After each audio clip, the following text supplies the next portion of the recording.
अब हम पढ़ते हैं, जब लोएस्ट पॉइंट पे जो वेलोसिटी है वो √2gl के बराबर हो जाए, जब लोएस्ट पॉइंट पे जो वेलोसिटी है वो √2gl के बराबर हो जाए, तो अगर लोएस्ट पॉइंट पे वेलोसिटी √2gl के बराबर होती है तो बॉडी जो है वो पहला हाफ सर्कल कवर कर लेगी वर्टिकल सर्कल का, और टेंशन एट दिस पोजीशन भी ज़ीरो हो जाएगा और वेलोसिटी एट दिस पोजीशन भी ज़ीरो हो जाएगा। इस पे जो एक्सेलरेशन लगेगा, जो फोर्स लगेगा ग्रेविटी का, वो mg लगेगा, और यूँ कह सकते हैं कि टेंजेंशियल एक्सेलरेशन जो होगा वो g होगा लास्ट पॉइंट पे, एक्सट्रीम पोजीशन पे, या यूँ कहें पॉइंट B पे, this is lowest most position L।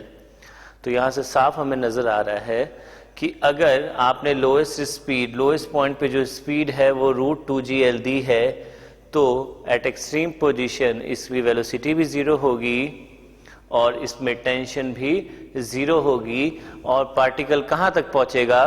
Particle पहुँचेगा B पॉइंट तक, यानी कि लोअर हाफ सर्कल कवर कर लेगा particle, and particle will perform oscillatory motion, and particle will perform oscillatory motion.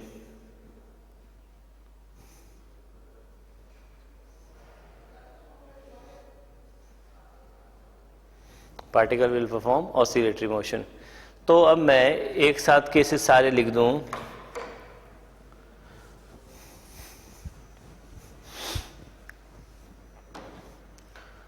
अगर वेलोसिटी लोएस्ट पॉइंट पे √5gl से ज़्यादा है तो it will complete vertical circular motion, tension eight highest point zero नहीं होगी और velocity at highest point √gl से ज़्यादा होगी। इस केस में जब रस्सी मासलेस, जब आपने स्ट्रिंग मासलेस यूज़ की है और बॉल पे लोएस्ट पॉइंट पे वेलोसिटी आपने कुछ दी है, ये स्ट्रिंग है और ये स्ट्रिंग जो है ये मासलेस है। इसके बाद अगर मैं बात करूं velocity at lowest point equals to √5gl की, तब भी ये वो कंप्लीट करेगी VCM, लेकिन ये जस्ट कंप्लीशन का केस होगा जैसा कि हम पहले पढ़ चुके हैं।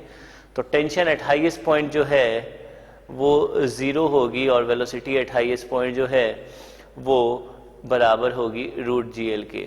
तीसरा जो केस था वो था कि VL जो है वो √2gl से अधिक है लेकिन √5gl से छोटा है।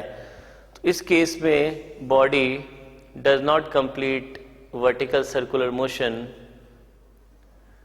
Does not complete vertical circular motion, body जो है यहाँ पे वर्टिकल सर्कुलर मोशन कंप्लीट नहीं कर पाएगी। दूसरी बात मैं आपको बताऊं इसमें कि स्ट्रिंग विल स्लैक, किसी एक पॉइंट पे स्ट्रिंग स्लैक करेगी और एंगुलर डिस्प्लेसमेंट जो होगी बॉडी की, या क्यों कहें जो थीटा एंगल सबस्टेंड करेगी लोअर वर्टिकल लाइन से, वो ऑब्ट्यूस एंगल होगा, 90 डिग्री से ज़्यादा होगा। तो कहीं मैं कह सकता हूँ इस पोजीशन पे, यानी कि लोअर हाफ सर्कल कवर करने के बाद किसी इस पोजीशन पे स्ट्रिंग स्लैक हो जाएगी। स्ट्रिंग का स्लैक होने का मतलब है कि टेंशन स्ट्रिंग में ज़ीरो हो जाएगी। String will slack, tension will be zero at any point, but velocity उस समय नॉन ज़ीरो रहेगी। After leaving the vertical circle, after leaving the vertical circle,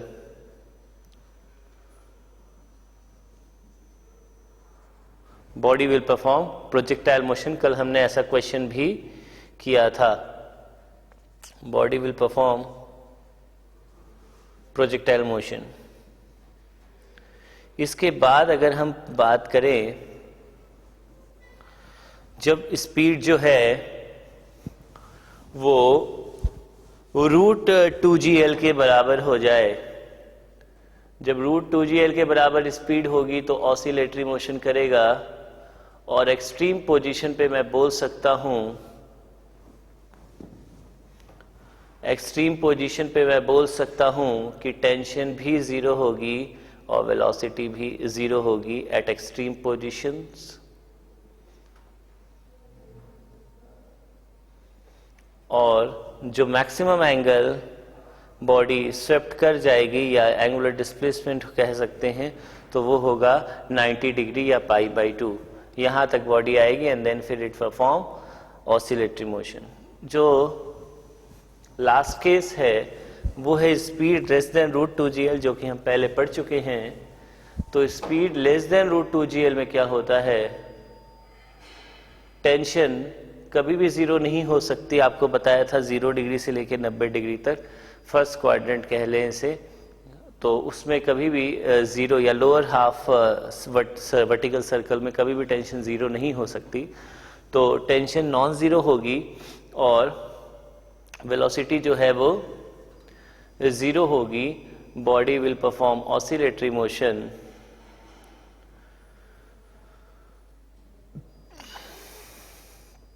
body will perform oscillatory motion और maximum जो angular displacement है वो 90 से कम आएगा। ये कहीं यहीं पे फिर वापस चली जाएगी बॉडी। तो मैं आपको बताऊं, लोअर हाफ वर्टिकल सर्कल में कभी भी टेंशन जीरो नहीं हो सकती। Tension will never be zero. Tension will never be zero in lower half vertical circular motion in ideal cases, जब केवल ग्रेविटी लगी हो और आप नीचे से कोई प्रोजेक्शन दे दो तो tension will never be zero in lower half vertical circle in ideal cases।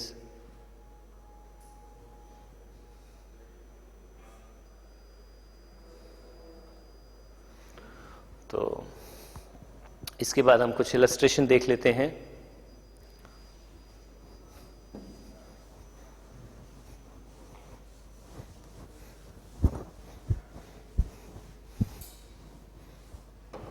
जब बाहर से कुछ एक्स्ट्रा फोर्सेस आप दे सकते हैं तो चीज़ें थोड़ी सी चेंज हो जाएंगी, लेकिन वर्टिकल सर्कुलर मोशन में हम ये मानते हैं कि आपने कुछ प्रोजेक्शन स्पीड दी है और इस पे थ्रू आउट द मोशन केवल और केवल एक्सटर्नल फोर्स जो लग रहा होगा वो ग्रेविटी का लग रहा होगा और रस्सी का एक टेंशन फोर्स लग रहा होगा। तो यही दो फोर्सेस हमने मानी है और यही दो फोर्सेस मान के हमने सारी एनालिसिस की है। इसके बाद अगर हम बात करें तो कुछ क्वेश्चंस देख लेते हैं। सपोज कीजिए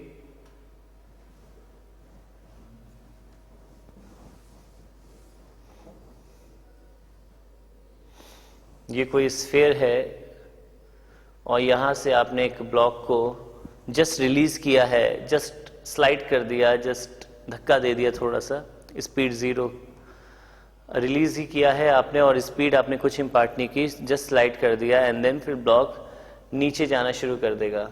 आपको बताना है व्हेन ये सेंटर है स्फीयर का, when the block leaves the sphere,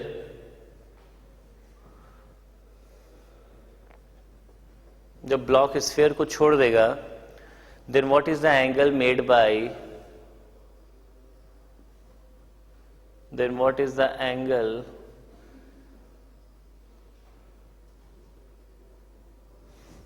made by the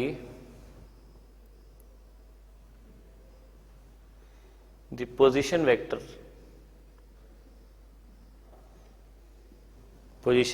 of the block with respect to center of the sphere,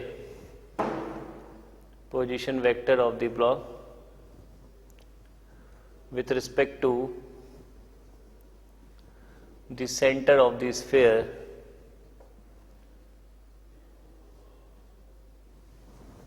with respect to the center of the sphere, position vector of the block with respect to the center of the sphere with the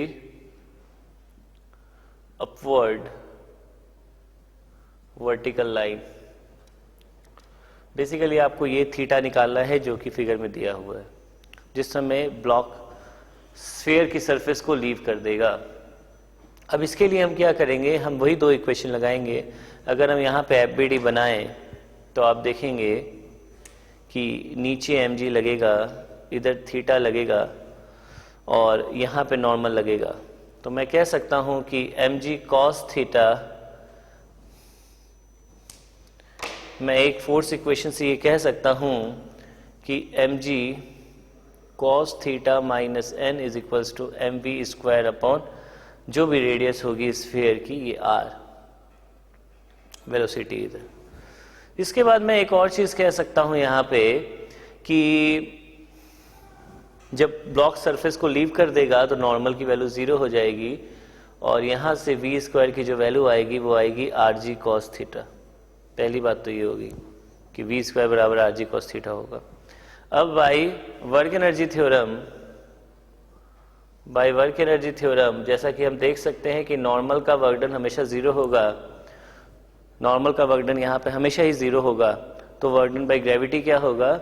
work done by gravity आप देखें, ये length जो है वो r cos theta है, तो work done by gravity जो होगा, नीचे आ रही है बॉडी, प्लस का वर्क डन होगा तो mg r plus r cos theta, mg into r minus r cos theta. ये पूरी r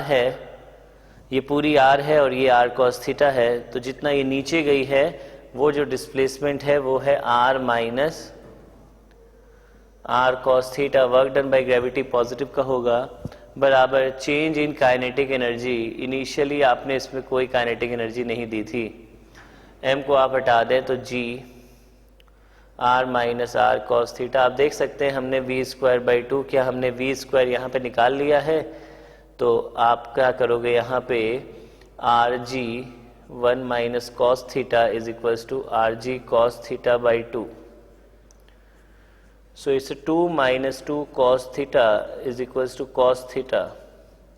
तो आप देख सकते हैं यहाँ पे जो आई वैल्यू वो आई है 2 is equals to 3 cos theta. So cos theta is equals to 2 upon 3, so theta is equals to cos inverse 2 by 3 will be our answer. तो आप ये देख सकते हैं कि जो थीटा आया है वो आया है cos inverse 2 by 3। cos inverse 2 by 3 पे ये जो ब्लॉक है वो सरफेस को लीव कर देगा। अब हम देखते हैं कुछ दूसरा तरीके के वर्टिकल सर्कुलर मोशन जो कि दूसरे चीज़ों से गवर्न है या उसमें कुछ चेंजेस किए गए हैं। जैसे कि एग्जाम्पल के तौर पे मैं आपको बताऊं कि एक ब्लॉक है, एक बॉल है, वो रिजिड लाइट रॉड से अटैच है। याद रखिएगा, रिजिड लाइट रॉड, ये रॉड है, इससे ये m मास का जो पार्टिकल है वो अटैच है। रॉड है, लाइट रॉड। हमने जो पहले केसेस किए थे वो लाइट स्ट्रिंग के केसेस थे। इन लाइट स्ट्रिंग, अगर स्ट्रिंग में टेंशन 0 होती है तो स्ट्रिंग स्लैक कर जाती है, स्ट्रिंग ढीली हो जाती है। लेकिन रॉड के केस में ऐसा बिल्कुल भी नहीं होगा। रॉड के केस में अगर टेंशन 0 भी आ जाती है, कहीं पे टेंशन अगर 0 आ जाती है, बीच में कहीं भी टेंशन अगर 0 आती है रॉड में, मैं कह रहा हूं यहां पे अगर टेंशन 0 आ जाती है रॉड में, फिर भी रॉड ढीली नहीं पड़ेगी, रॉड स्लैक नहीं करेगी। तो टेंशन 0 चेक करना या टेंशन नेगेटिव चेक करना, ये रॉड के केस में अप्लाई नहीं होगा, because rod can produce compressive as well as tensile. Rod का जो नॉर्मल रिएक्शन का फोर्स है वो नीचे भी हो सकता है और ऊपर भी हो सकता है, कहीं भी हो सकता है। तो यहाँ पे जो सिचुएशन आएगी, लोएस्ट मोस्ट पॉइंट पे वेलोसिटी जो होगी, मैं आपको बताता हूँ कि इसका नॉर्मल रिएक्शन जो है वो किस पॉइंट पे चेंज कर जाएगा या किस पॉइंट पे चेंज नहीं करेगा। लेकिन जब लाइट रॉड के साथ किसी पार्टिकल को अटैच करके वर्टिकल सर्कल में घुमाया जाए, तो लोएस्ट पॉइंट पे जो मिनिमम वेलोसिटी लेनी होती है, minimum velocity at lowest most point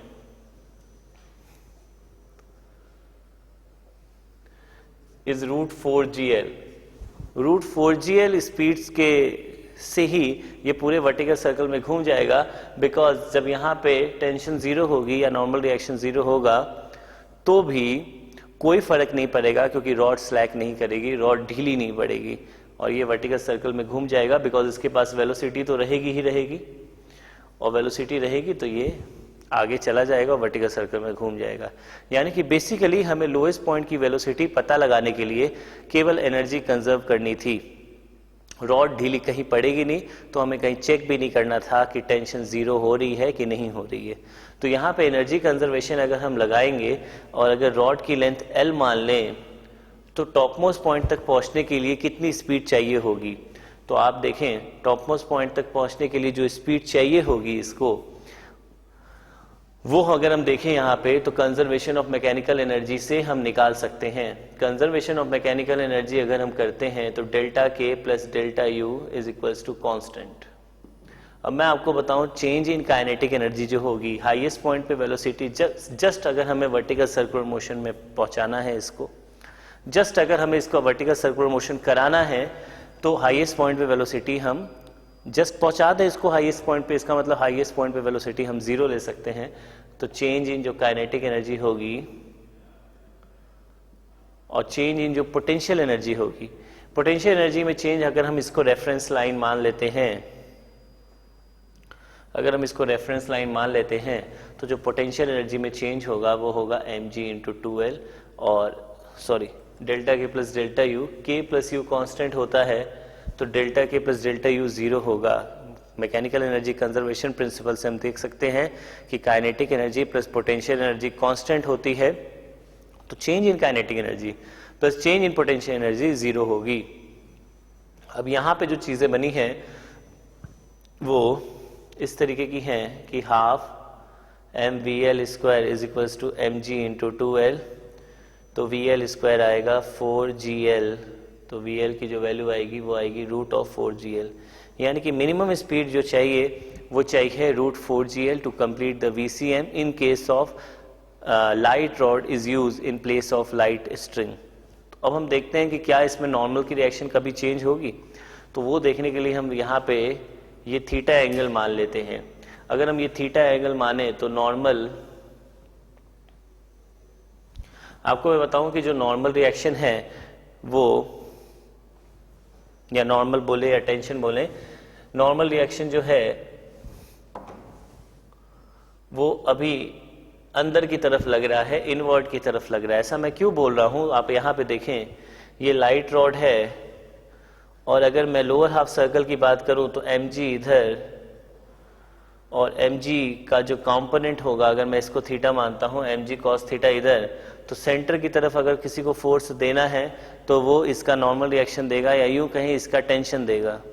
तो अगर सेंटर की तरफ किसी को सेंट्रीपिटल फोर्स देना होता तो रॉड का टेंशन फोर्स देता, या यूं कहीं नॉर्मल रिएक्शन फोर्स देता।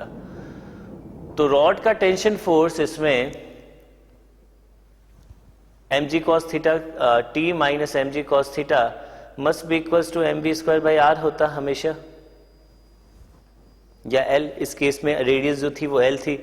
तो यहाँ पे साफ है कि टेंशन को mg cos थीटा से बड़ा भी होना पड़ेगा, और साथ ही साथ देखा जाए तो टेंशन को इनवर्ड होना पड़ेगा, यानी कि जो रॉड का फोर्स है पार्टिकल पे वो इनवर्ड लगता। लेकिन मुझे पता है जैसे स्ट्रिंग में हमने किया था कि टेंशन की वैल्यू धीरे धीरे घटती जाएगी और एक मोमेंट ऐसा आएगा जिसमें टेंशन की वैल्यू जीरो हो जाएगी, क्योंकि अगर वेलोसिटी आपने रूट 4gl अप्लाई की है, रूट 4gl दी है, तो इसका मतलब साफ है कि स्ट्रिंग के केस में ये वर्टिकल सर्कुलर मोशन नहीं कर पाता। अगर ये स्ट्रिंग के केस में वर्टिकल सर्कुलर मोशन नहीं कर पाता, इसका मतलब कहीं बीच में ही टेंशन जीरो हो रही थी। तो यहां पे भी वही केस होगा, रॉड में जो रॉड का फोर्स है पार्टिकल पे वो हमेशा इनवर्ड लग रहा है, लेकिन किस पॉइंट तक, इस पॉइंट तक, जब तक यहां पे रॉड का फोर्स यानी कि टेंशन फोर्स जीरो ना हो। उसके बाद इस पॉइंट से ऊपर जाने के बाद रॉड में जो टेंशन का फोर्स है वो इनवर्ड ना लग के फिर आउटवर्ड लगना स्टार्ट हो जाता है। तो रॉड अपने डायरेक्शन ऑफ फोर्स को चेंज करता है यहां पे, इसीलिए body vertical circular motion cover भी कर जाती है। तो इस चीज का पता लगाने के लिए हमने ये माना कि मान लीजिए P पॉइंट पे टेंशन जो है वो जीरो हो रही है, किसी P पॉइंट पे टेंशन जो है या रॉड का फोर्स जो है वो इनवर्ड हुआ करता था, वो जीरो हो रहा है। अगर रॉड का फोर्स जीरो हो रहा है तो mg ये और हमने ये थीटा माना था, तो ये थीटा, तो मैं यूँ कह सकता हूँ कि F plus M G cos theta is equals to M V square upon L. F plus M G cos theta is equals to M V square upon L. हमने जो स्पीड नीचे इम्पार्ट की है वो इम्पार्ट की है root of 4GL। हमने जो स्पीड नीचे इम्पार्ट की है वो इम्पार्ट की है रूट ऑफ 4GL। अब मुझे इस पॉइंट पे वेलोसिटी पता करनी है, तो हमने क्या करना है, फिर से कंजर्वेशन ऑफ मैकेनिकल एनर्जी लगाएंगे। जब हम कंजर्वेशन ऑफ मैकेनिकल एनर्जी लगाएंगे तो delta K plus delta U is equals to होता है 0। तो चेंज इन काइनेटिक एनर्जी कितनी आएगी, वो आएगी half M V square minus half M 4GL। और इस पॉइंट पे मैंने माना है कि रॉड का फोर्स 0 होगा, तो वी स्क्वायर की जो वैल्यू आएगी वो आएगी एल जी कॉस थीटा। तो वी स्क्वायर की जो वैल्यू आएगी वो आएगी L G cos theta. Delta U के बारे में बोलूं तो अगर मैं इसको रेफरेंस लाइन ले लूं, अगर मैं इसको रेफरेंस लाइन ले लूं तो ये वाली लेंथ जो होगी वो होगी ये 90 माइनस थीटा, ये एल, तो आप देख सकते हैं ये एल साइन 90 माइनस थीटा, यानी कि ये हो जाएगा एल कॉस थीटा। तो जो टोटल लेंथ आ रही है वो आ रही है L plus L cos theta. जो हाइट, ये बॉडी जितनी हाइट ऊपर गई है from lowest most point to P point, वो हाइट गई है L plus L cos theta must be equals to 0। अगर हम वी स्क्वायर की वैल्यू पुट कर दें तो half M G L cos theta minus 2mgl plus mgl plus mgl cos theta must be equals to 0। तो मैं यहाँ पे एक बात, यहाँ पे mgl कॉमन ले सकते हैं और साथ ही साथ आएगा cos theta by 2 minus 2 plus 1 plus cos theta. तो ये जो चीज़ आएगी वो आएगी 3 cos theta by 2 is equals to 1। Therefore cos theta की जो वैल्यू आई वो आई 2/3। तो मैं यहाँ पे बोल सकता हूँ कि theta is equals to cos inverse 2/3। यानी कि याद रखिएगा ये थीटा हमने अपवर्ड वर्टिकल लाइन से लिया है। तो जब cos theta is equals to 2/3 होगा तब रॉड जो है अपने फोर्स की डायरेक्शन को चेंज करेगी। जब cos थीटा इक्वल्स टू 2/3 होगा तो रॉड जो है अपने फोर्स की डायरेक्शन को चेंज करेगी, फोर्स का डायरेक्शन इनवर्ड से आउटवर्ड हो जाएगा। ऐसा ही केस हम दूसरा एक और लेते हैं जिसमें लोएस्ट मोस्ट पॉइंट पे स्पीड जो है वो रूट 4GL से ही काम हो जाए। याद रखिएगा जब स्ट्रिंग के बजाय हम लोग रॉड यूज करें तो minimum velocity at lowest most point जो होनी चाहिए वो होनी चाहिए रूट ऑफ 4GL।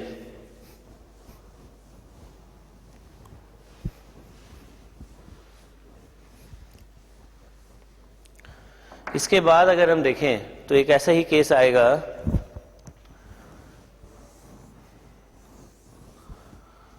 सपोज कीजिए कोई पार्टिकल है या ब्लॉक है, सपोज कीजिए कोई पार्टिकल या ब्लॉक है, वो इसमें सर्कुलर मोशन कर रहा है, इस ट्यूब में सर्कुलर ट्यूब में सर्कुलर मोशन कर रहा है। तो यहाँ लोएस्ट मोस्ट पॉइंट पे वेलोसिटी कितनी चाहिए होगी? तो यहाँ भी बिल्कुल आसान है, क्योंकि अगर सबसे पहले आपको इनवर्ट फोर्स चाहिए, नॉर्मल फोर्स जो होगा वो आपको इनवर्ट चाहिए, टेंशन फोर्स आपको इनवर्ट चाहिए। लेकिन आपको पता है कि ये जो नॉर्मल फोर्स है वो धीरे धीरे घटेगा और घटते घटते जिस समय cos theta is equals to something होगा यहाँ पे, तो ये 0 भी हो जाएगा अगर इसमें स्पीड रूट 5GL से कम है। तो आप देख सकते हैं कि यहाँ पे नॉर्मल 0 होगा। जैसे ही नॉर्मल 0 होगा तो ये कांटेक्ट लूज करेगा, लेकिन पार्टिकल यहाँ आ जाएगा, उसके बाद नॉर्मल अपवर्ड लगना शुरू हो जाएगा and then it will complete the circular motion if the speed is sufficient so that block can reach this highest position. तो इसमें भी वही वाली बात हो गई है कि ब्लॉक को हाईएस्ट पोजीशन तक किसी भी तरीके से पहुंचाना है आपको।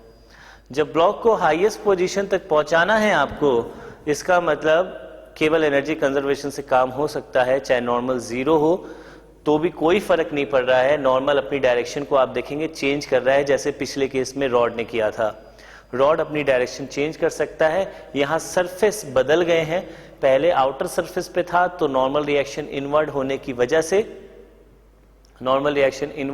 वजह से ये सर्कुलर मोशन में था। उसके बाद किसी जनरल पॉइंट के बाद नॉर्मल रिएक्शन आउटवर्ड चाहिए to make it in circular motion, तो अब ये इनर सरफेस पे आ जाता है और इनर सरफेस पे इसको नॉर्मल रिएक्शन आउटवर्ड मिल जाता है, तो ये सर्कुलर मोशन कर सकता है। बशर्ते एक ही शर्त होनी चाहिए यहाँ पे कि पार्टिकल की लोएस्ट मोस्ट पॉइंट पे कुछ इतनी वेलोसिटी हो कि ये हाईएस्ट मोस्ट पोजीशन तक पहुंच जाए।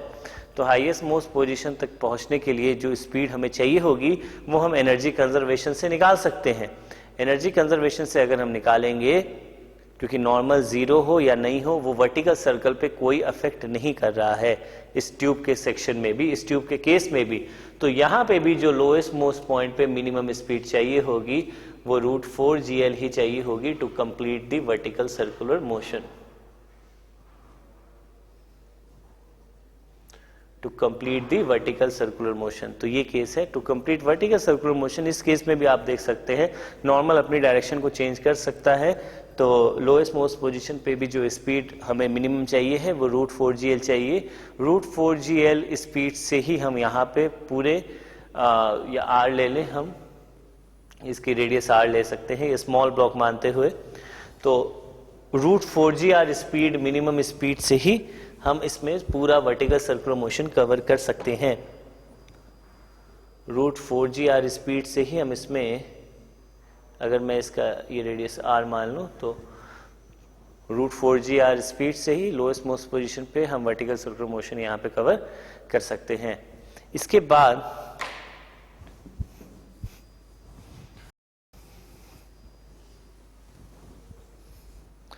अब नेक्स्ट टॉपिक पढ़ते हैं, और नेक्स्ट टॉपिक है हमारा moving of vehicles on a horizontal circular road या negotiating a horizontal circular curve. Motion या moving circular motion of vehicle in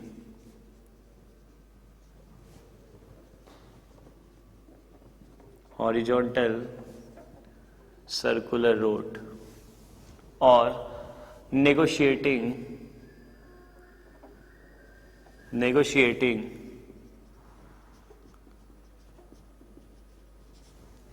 a horizontal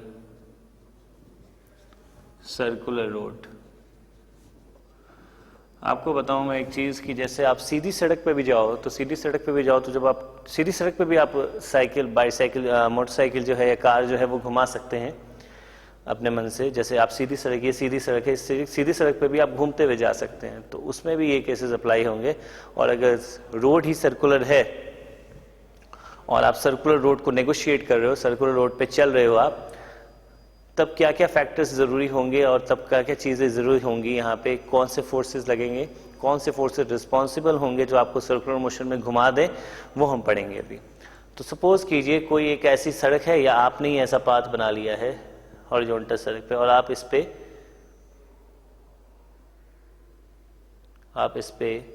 चल रहे हो। जब आप इस पे चलते हो सर्कुलर रोड पे, तो जैसा कि आप जानते हो कि कोई सा भी circular motion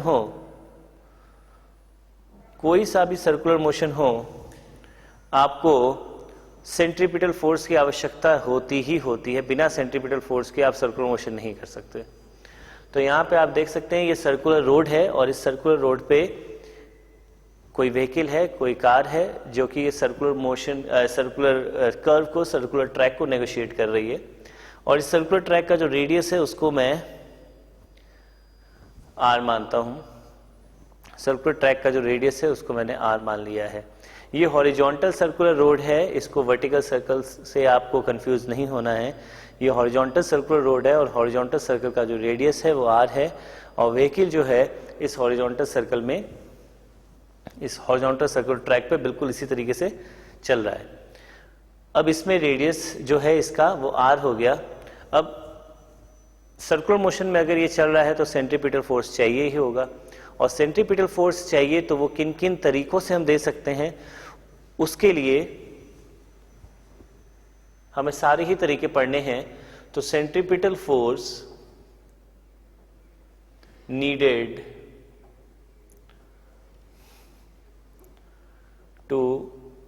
for a vehicle to move on a circular track, needed for the vehicle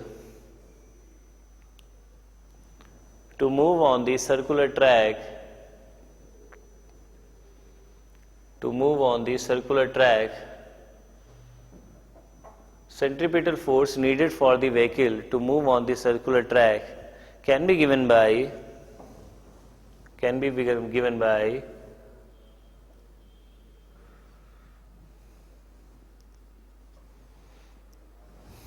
friction alone,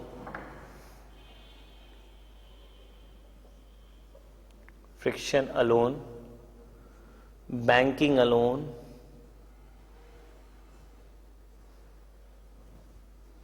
and friction and banking both.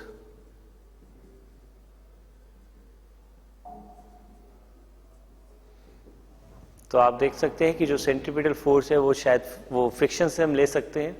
Banking आप देखे होंगे कि जब भी आप horizontal circular motion, circular track negotiate करते हो या उस पर चलते हो तो रोड थोड़ी सी हॉरिजॉन्टल से उठी भी होती है। थोड़ी सी रोड को मैं कह सकता हूँ, ये जो रोड है ये हॉरिजॉन्टल वो थोड़ी सी उठी भी होती है। यहाँ पे उसका अगर मैं क्रॉस सेक्शन बनाऊं तो मैं ये कह सकता हूँ रोड हॉरिजॉन्टल से थीटा एंगल थोड़ी सी उठी भी होती है सर्कुलर मोशन में, इस तरीके से।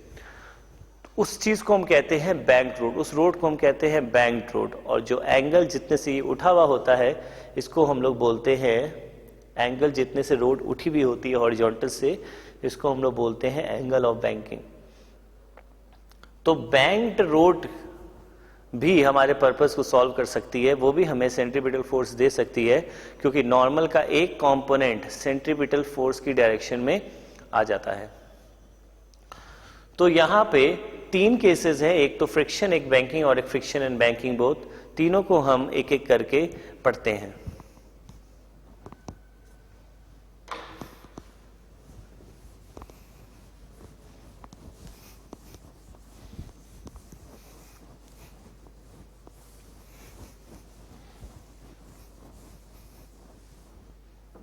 तो आप देखेंगे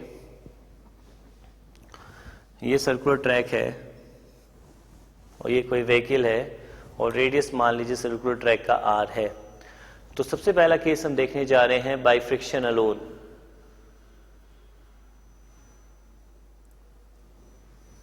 बाय फ्रिक्शन अलोन,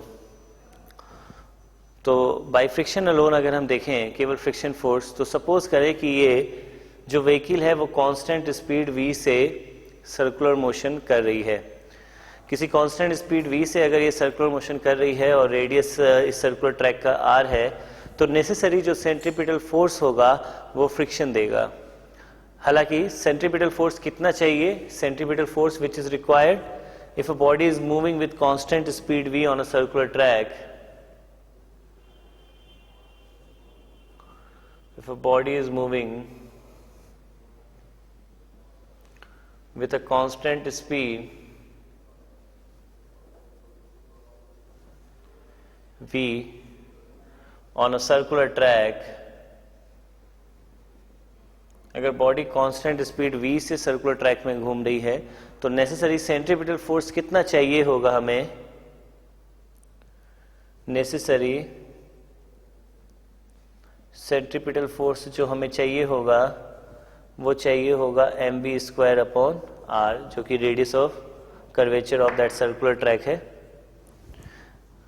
हमने ट्रैक को सर्कुलर माना है। हो सकता है कि आपको ऐसा भी क्वेश्चन मिल सकता है जिसमें ट्रैक सर्कुलर ना होके किसी वेरिएबल रेडियस वाले सर्कल का पाथ हो, कोई स्पाइरल पाथ भी हो सकता है।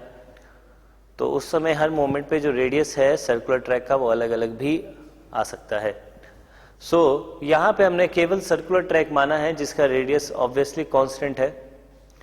And here centripetal force which is required is mv² by r and it is given by friction force. So friction will give you the necessary centripetal force mv²/r। अब आपने देखा होगा कि ट्रैक्स पे, किसी भी रोड पे या सर्कुलर ट्रैक्स पे एक स्पीड लिमिट लिखी होती है कि आप इससे तेज गति में वाहन ना चलाएं। तो यहाँ पे भी वही केस है, जैसे कि आप देखें कि फ्रिक्शन बराबर, फ्रिक्शन आप देखें, फ्रिक्शन जो है वो mv²/r देगा। तो यहाँ पे साफ है कि ये जो फ्रिक्शन होगा वो म्यू mg से ज़्यादा नहीं लग सकता। Limiting value, maximum value of friction is limiting friction, and friction की जो मैक्सिमम वैल्यू होगी वो होगी म्यू mg। तो अगर ये फ्रिक्शन की मैक्सिमम वैल्यू है तो Fr must be less than और इक्वल टू Fr मैक्सिमम, क्योंकि फ्रिक्शन इससे ज्यादा तो लग ही नहीं सकता।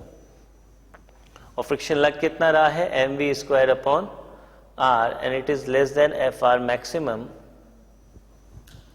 सो इसका मतलब साफ हो जाएगा यहां पे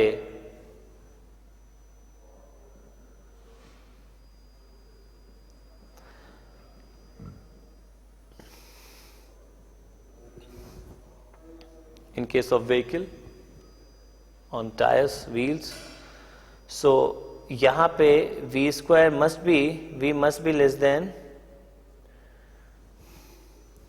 mu gr or equals to, so maximum speed of the vehicle to negotiate so maximum speed for the vehicle to negotiate a horizontal circular track of radius r with no banking angle. Here banking is not required, here banking angle is 0. Here banking angle is 0, with no banking angle is root under mu gr if the body is traveling with constant speed. Now ये case हो गया जिस समय body uniform circular motion में है, क्योंकि body की speed change नहीं हो रही। हो सकता है जो व्हीकल है वो एक्सेलरेट करते हुए सर्कुलर मोशन को नेगोशिएट करे, सर्कुलर ट्रैक पे भागे। तो उस केस में क्या होगा, और फ्रिक्शन ही है केवल, बैंकिंग एंगल अभी भी 0 है।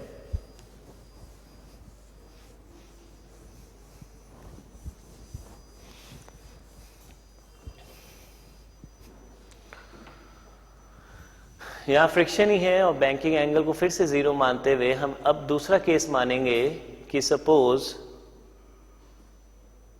व्हीकल is moving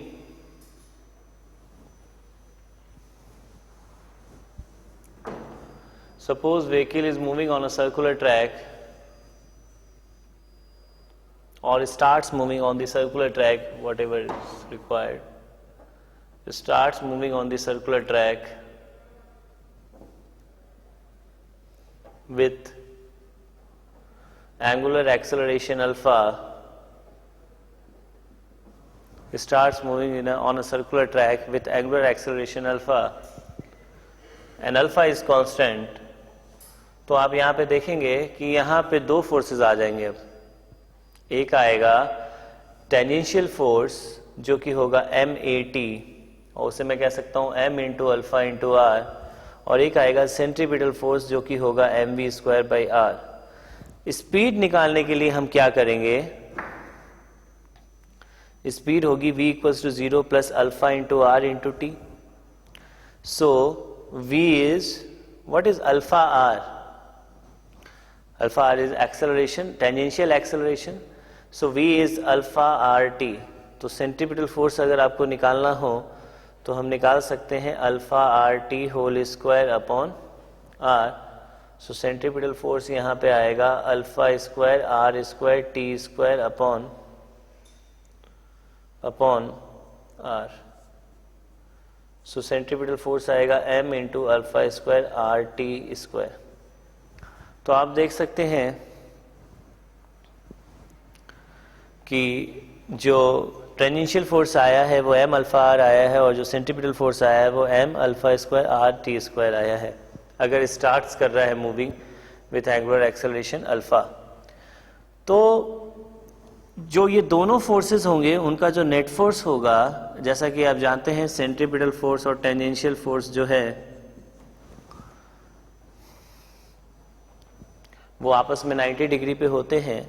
तो जो F नेट आएगा वो आएगा mv² upon r whole square plus m80 whole square. और ये एफ नेट जो है, जो भी नेट फोर्स लग रहा होगा वो फ्रिक्शन ही दे रहा होगा। तो यहाँ पे अगर हम बात करें, जो भी नेट फोर्स दे रहा होगा, जैसे टेंजेंशियल फोर्स और सेंट्रीपिटल फोर्स का जो नेट फोर्स है, वो जो दे रहा होगा वो फ्रिक्शन दे रहा होगा। तो कितनी वैल्यू होगी इस फ्रिक्शन की? वो होगी mv² upon r whole square plus m80 whole square. अगर हम बात करें कि अगर अल्फा कांस्टेंट है तो 80 की वैल्यू तो अल्फा r होगी, जैसा कि हमने प्रीवियस केस में लिया है। और अगर बॉडी स्टार्ट्स कर रही है मूविंग, बॉडी स्टार्ट कर रही है इट्स मोशन, तो v की वैल्यू अल्फा RT होगी। वो रखेंगे अगर हम, तो v² आप देख सकते हैं जो FC आया था वो आया था m² RT²। तो α² RT² to the power 2 plus 80², it is alpha r whole square. Now maximum value of Fr would be always mu mg. So mu mg is equals to m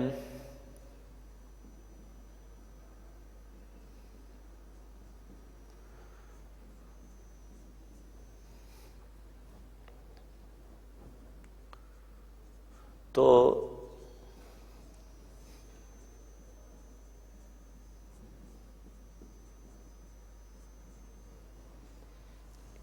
अगर आप ये चीज इक्वेट कर देंगे तो आपको पता चल जाएगा कि कितने टाइम के बाद बॉडी जो है वो स्लिप कर जाएगी या बॉडी जो है गिर जाएगी, सर्कुलर मोशन कवर नहीं कर पाएगी।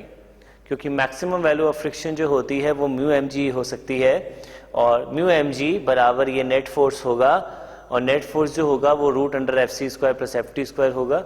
तो अगर कितने वेलोसिटी मैक्सिमम ये अटेन करके रुक जाए ताकि ये गिरे ना, उसके लिए भी आपको यही इक्वेशन लगानी पड़ेगी कि कितने टाइम के बाद ये गिरना स्टार्ट करेगा।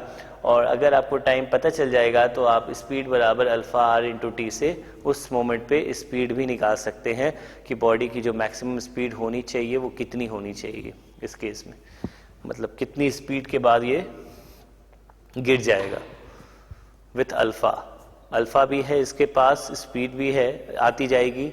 तो आप देख सकते हैं टेंजेंशियल फोर्स भी होगा और सेंट्रीपिटल फोर्स भी होगा। तो कितने टाइम के बाद बॉडी स्किड कर जाएगी या स्लिप कर जाएगी, वो निकालने के लिए हमें maximum value of friction is equals to net force करना पड़ेगा, और उससे हम टाइम की वैल्यू निकाल सकते हैं। और उस टाइम पे क्या स्पीड हो रही होगी जिस पे ये गिरना स्टार्ट कर देगा, वो भी हम निकाल सकते हैं v equals to alpha r into T से। अब हम देखते हैं बाय बैंकिंग अलोन।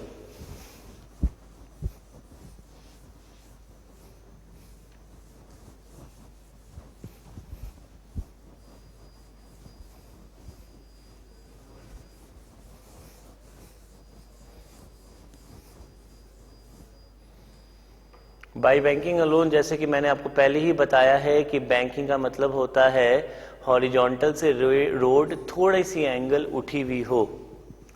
तो हॉरिजॉन्टल से रोड थोड़ी सी एंगल अगर उठी हुई हो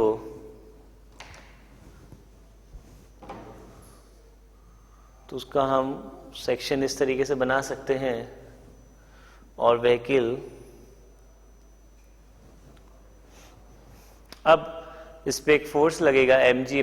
banking alone friction is not required, मैं यहां पे लिख देता हूं कि फ्रिक्शन की कोई भी रिक्वायरमेंट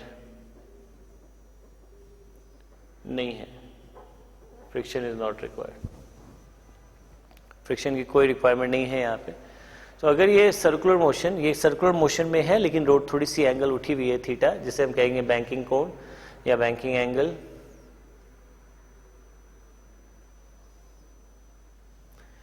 तो नॉर्मल फोर्स mg नीचे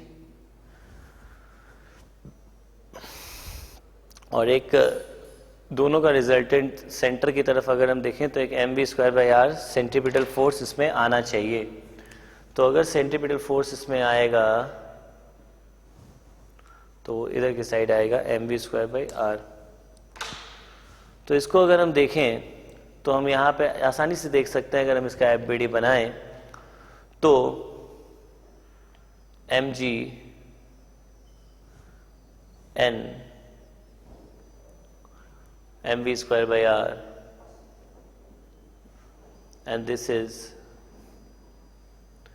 theta 90 minus theta, theta 90 minus theta, and this is theta. So basically if we balance the force, then n cos theta must be equals to mg है। n cos theta जो होगा वो mg को balance करेगा, नीचे vertically downward वाले forces को vertically upward वाले फोर्सेस बैलेंस करेंगे, और जो n sin थीटा का कंपोनेंट होगा वो mv²/r दे रहा होगा। ये दो इक्वेशंस हैं, अगर मैं इन दोनों इक्वेशन को डिवाइड करूं तो मैं पाऊंगा कि tan थीटा बराबर v²/rg होगा, तो v² हो जाएगा rg tan थीटा। तो आप देखेंगे कि v² की जो वैल्यू आ गई वो आएगी rg tan थीटा। सिर्फ बैंकिंग की वजह से अगर आपको सर्कुलर मोशन नेगोशिएट करना है, सिर्फ बैंकिंग की वजह से अगर आपको सर्कुलर मोशन पे चलना है, तो उसके लिए जो स्पीड होनी चाहिए वो होनी चाहिए √rg tan थीटा, जहां पे थीटा जो है वो बैंकिंग एंगल है, r जो है वो radius of that circular curve. इसके बाद हम देखेंगे कि दोनों जब लग रहे होते हैं तो क्या होगा।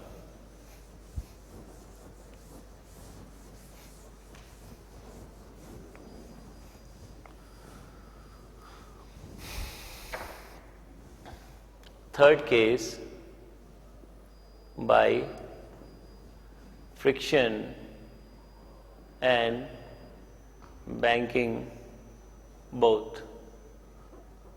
जब दोनों की रिक्वायरमेंट पड़े, जब भी रोड बैंक्ड होती है तो ज़रूरी नहीं है कि फ्रिक्शन की रिक्वायरमेंट होगी ही होगी, जैसा कि हमने पिछले केस में देखा। आप देख सकते हैं ये रोड का सेक्शन, ये थीटा और ये व्हीकल।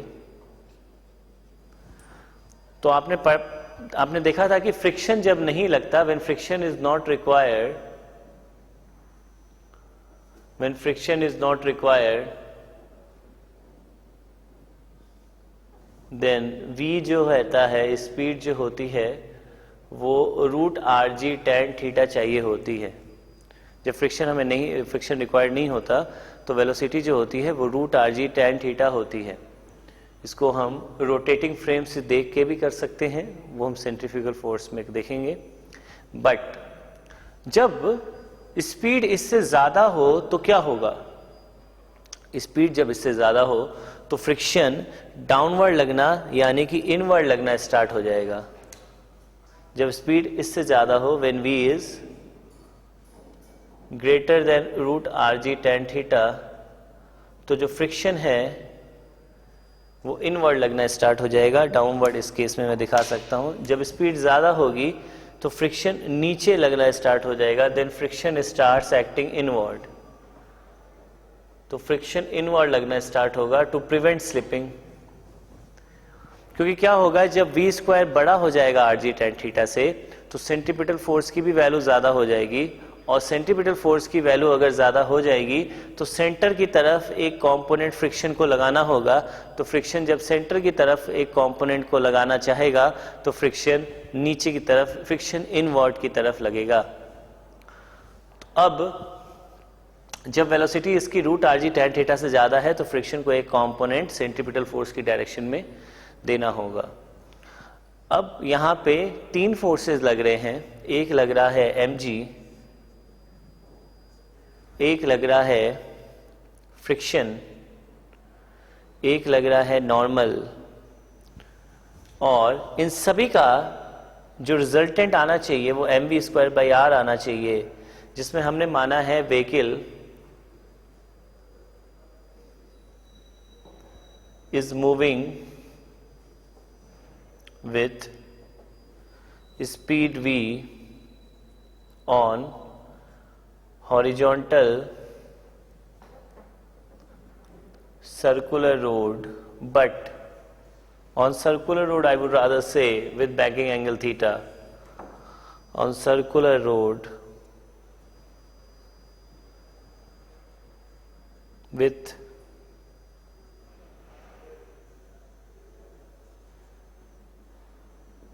banking angle theta. तो अब यहां पे हम देखें तो ये 90 minus theta and this is our theta. So यहां पे चीजें क्या हो जाएंगी, ये होंगी n cos 90 minus theta, n cos 90 minus theta plus fr cos theta must be equals to mv square by r. और अगर मैं वर्टिकल डायरेक्शन की चीज देखूं तो देखूंगा n cos theta is equals to fr sin theta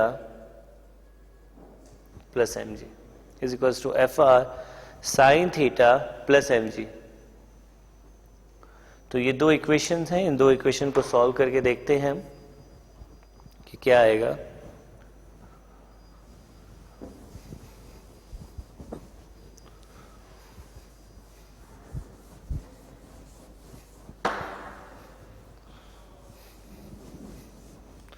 तो जो दो इक्वेशंस थी वो ये थी n sin theta plus fr cos theta,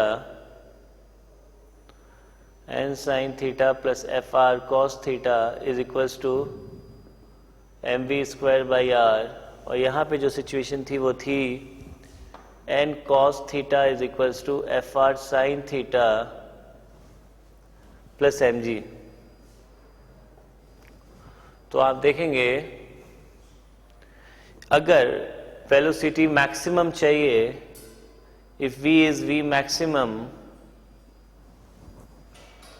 then maximum velocity तब तक होगी जब तक फ्रिक्शन अपनी वैल्यू मैक्सिमम ना कर दे. So what is the maximum value of friction fr max? It should be mu into n. तो म्यू n अगर हम वहां पे पुट करेंगे तो हम देखेंगे n sin theta plus mu n cos theta is equals to mv square upon r, and this is n cos theta is equals to mu n sin theta plus mg. अगर हम यहां से n की value निकालना चाहें तो हम देखेंगे n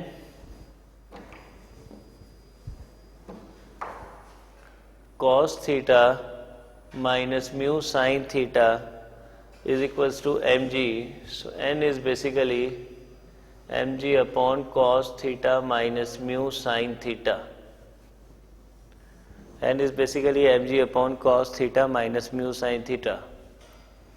Putting this value of n in our equation number 1, say, then we will get mg upon cos theta minus mu sin theta into sin theta plus mu into n mg upon cos theta minus mu sin theta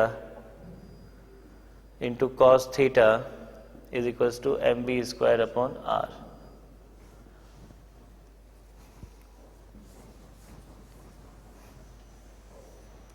So it is g sin theta plus mu g cos theta is equals to cos theta minus mu sin theta is equals to v square upon r. So now if we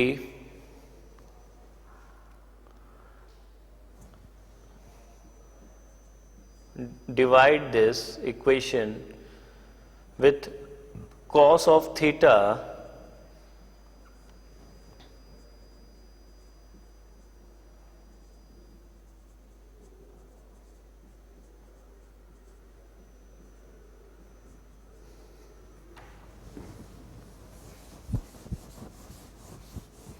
then we will get g tan theta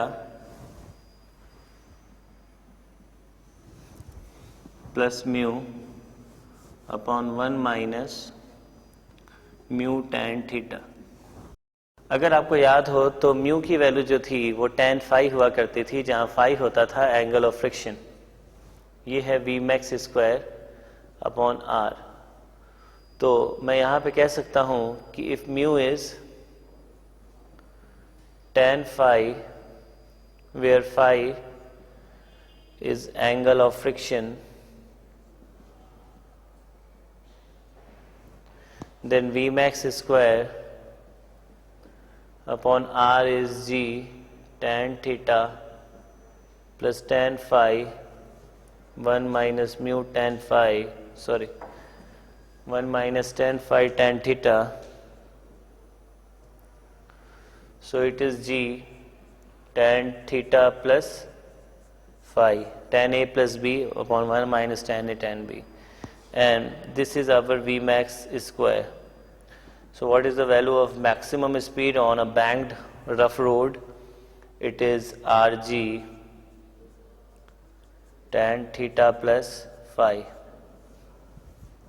So this is our maximum speed on a banked road with friction. That is V max is equals to root of Rg tan of theta plus phi. This is our maximum speed. Now, just like that, we would derive the equation of minimum speed on the banked rough road. See here.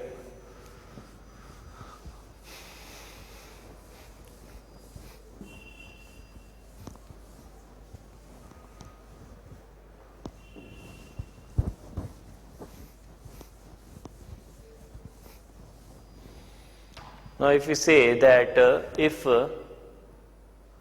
V square is less than Rg tan theta, then friction will be outward. तो जो friction लगेगा वो ऊपर की तरफ outward लगेगा, friction ऊपर की तरफ लगेगा, आउटवर्ड लगेगा फ्रिक्शन,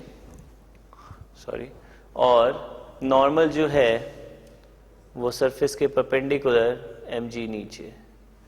तो अब जो FBD आएगा इसका वो आएगा FR, नॉर्मल इधर, mg इधर, और आप देख सकते हैं जो सेंट्रीपिटल फोर्स होगा वो इधर साइड आएगा mv स्क्वायर बाई आर। तो आप देखें ये होगा थीटा, ये होगा 90 माइनस थीटा, ये थीटा, और अगर हम यहाँ पे इक्वेशन लिखें तो हम पाएंगे कि यहाँ पे V square less than Rg tan theta है। तो v Rg tan थीटा से यानी कि ऑप्टिमम स्पीड से कम है। अगर ऑप्टिमम स्पीड से स्पीड कम है तो कितनी कम हो सकती है ये हम निकालेंगे, और कितनी ज्यादा हो सकती है, कितनी मैक्सिमम हो सकती है, ये हमने प्रीवियस केस में निकाल लिया है। तो कितनी कम हो सकती है इसके लिए हम देखें, अगर हम इक्वेशन लिखेंगे तो हम लिखेंगे n sin theta minus FR cos theta is equals to mv square by R. और अगर मैं y एक्सिस में इक्वेशन लिखूं या वर्टिकल डायरेक्शन में इक्वेशन लिखूं तो मैं लिखूंगा n cos theta plus FR sin theta is equals to mg, n cos theta plus FR sin theta is equals to mg। अब अगर v मिनिमम होती है तो फ्रिक्शन जो है वो मैक्सिमम आउटवर्ड डायरेक्शन में लग जाएगा बचाने के लिए, फ्रिक्शन मैक्सिमम यूटिलाइज हो जाएगा। और what is the maximum value of friction? Friction की जो मैक्सिमम वैल्यू है वो होगी mu into N, mu into N. Friction की म्यू एन वाली जो वैल्यू है वो इक्वेशन नंबर 2 में पुट कर देंगे, putting FR equals to mu N in equation 2 we get n cos theta plus FR sin theta is equals to mg. So here I will write n cos theta plus mu n sin theta is equals to mg. So what is n here? N here is mg upon cos theta plus mu sin theta. N is mg upon cos theta plus mu sin theta. Putting this value in equation 1, see here, putting this value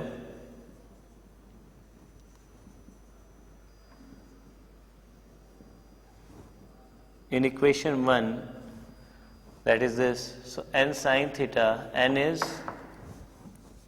equation 1. I can rearrange equation 1 as n sine theta minus f mu n cos theta is equals to mv square by r. So n is there, sine theta minus mu cos theta is equals to mv square by r. Putting the value of n, mg upon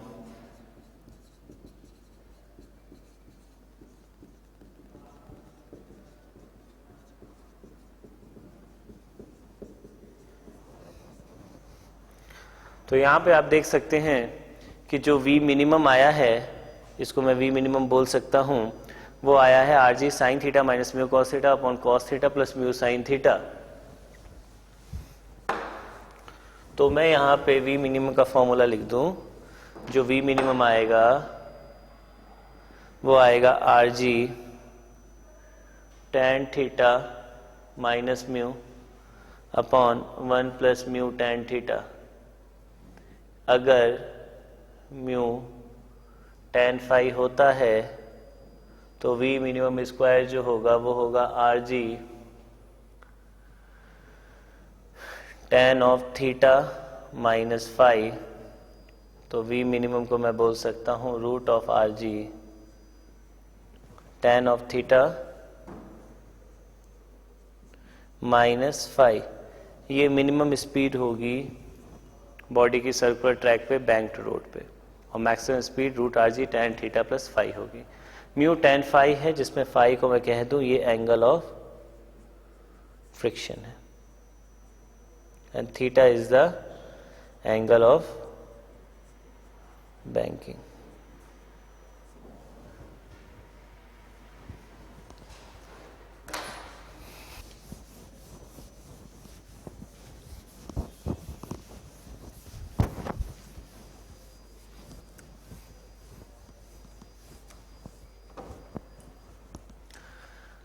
Let's do some question. Suppose radius of the horizontal circular track is root of 27 meter.